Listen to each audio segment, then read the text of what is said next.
Hey guys, my name is Zach, and I'm the West Virginia DIY guy. Today I'm going to do a quick tutorial to show you how to use a plug cutter, plugs, and a countersink bit to get a beautiful finish on your furniture. By using this, you can cover your screws, sand over it, and then if you're painting the furniture, never know it's there. Or if you're going to stain the furniture, you can use different colors of wood or different types of wood to get a nice finish that shows your plugs. It can be beautiful either way, so I'm going to show you how to do it. First of all, to get started, you'll need a drill press. The drill press is what you put the plug cutters into and how you cut your holes. I think it'd be next to impossible to do this with a regular drill. The plug cutters that I got off of Grizzly's website actually. I was able to get the plug cutters and my plug saw off of Grizzly's website, and they work great for me. My countersink bits are Black & Decker brand, and it came with 3 different sizes, so I was able to figure out the size that matches my plug cutter. So that way I know that my plugs will fit my countersunk holes perfectly. Also, you'll need a mallet to hammer the plugs into the holes that you drill with the countersink bit. You'll need glue and a brush to paint your glue onto your plugs and fill the inside of the hole. And this is the plug saw. The teeth on the plug saw are upward facing, they don't face down, so that you can rub along your work surface and not have to worry about scratching or marring your furniture or your piece of work that you're working with. So next I'll show you how to cut some plugs, and then we'll get started. Alright, as you can see, I've used this board a few times for some other plugs, so I'll just continue using it here. This is the plug cutter. As you can see, it's solid on one side and open on the other sides. And those are the blades inside on the bottom there. As you plunge through the wood, I've found that if you plunge faster, it works a little bit better. If you go slow, it tends to burn the wood and mess up your finished product. So I go pretty fast.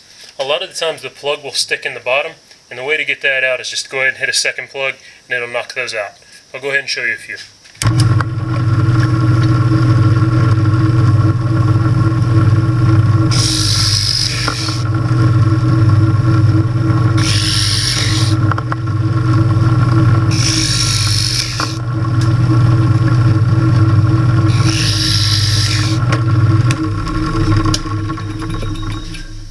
See how quick and easy that was, and it forms these perfect plugs. So those are just right for what I need. So now I'm going to go show you how to insert them into a piece of work. So what I'm working on here is the support piece that will hold the rails that support the mattress and a crib that I'm building. It's in another video. So what I've done is I've gone through and marked off a hole at every 6 inches, and now I'm going to go through with my countersink bit and drill those holes. Now, as luck would have it, as I'm making this video, I snapped my countersink bit drill bit. So it's pretty short now, not going to work for me. So I'm going to improvise and show you how to do it, still using the countersink bit, but I'm just going to use a regular drill bit to get started. Then I'll use my broken drill bit here as a support so that I can still get the countersink. So I'm going to go ahead and drill the pilot holes with that, the countersink holes with that, and then we'll do the plugs. Here we go.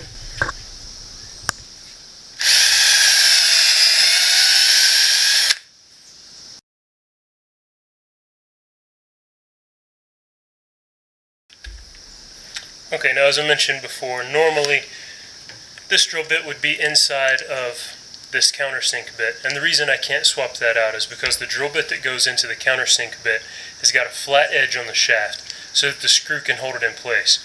I tried to use it with my round bit and it would just spin out. I couldn't get it tight enough to hold the drill bit in place. So now what I'm going to do is use this broken bit as a guide, go back through and drill my pilot holes, or drill into the pilot holes with my countersink bit so that I can countersink the screws. It's also good to know how deep you want your holes countersunk.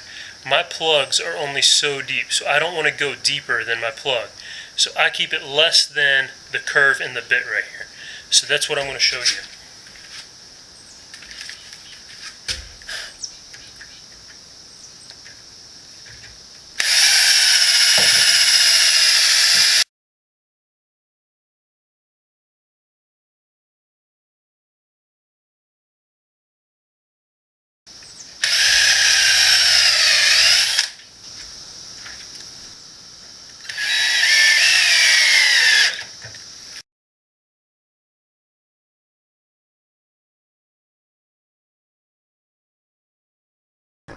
Alright, screws in place. I'm able to take off the clamps, and now we're going to start with the plug. Start by adding some glue to my plug. and inside the hole. And taking my glue brush, spreading glue all the way around the plug evenly. Smear the glue inside the plug hole. Plug right on top of the hole, lined up as well as close as possible. Then use my mallet to hammer it in place.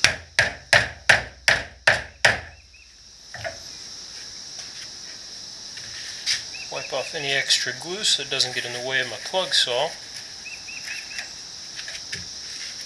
Again, the plug saw has got fine teeth on one side, coarse on the other. As long as you hold the saw flat, it doesn't mar your work surface. So I'll go ahead and cut this one off before I do the rest.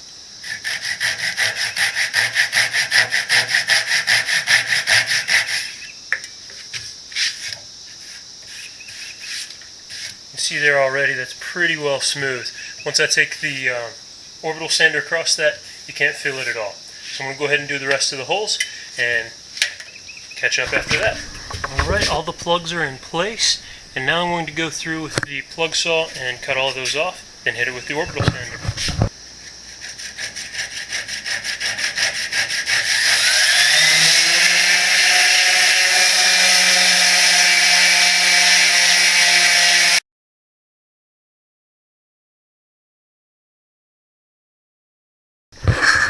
Alright, now that it's sanded, you can see just how perfect that joint is. This piece is going to be painted white, so I want my joints to be hidden, my screws to be hidden, I'm sorry. So that I'm using these plugs just to cover up so no one will know where the screws are in this piece. Now, a couple of them you can see some discolor there. It looks like maybe it's not sanded perfectly. That's actually the grain in the plug. So those are actually perfectly flush there, and they will not be seen at all once the piece is painted. Alright guys, I tried to make that video quick and painless, so hopefully you learned something from it. If you enjoyed the video, give me a thumbs up. I hope you subscribe to my channel, and as always, God bless.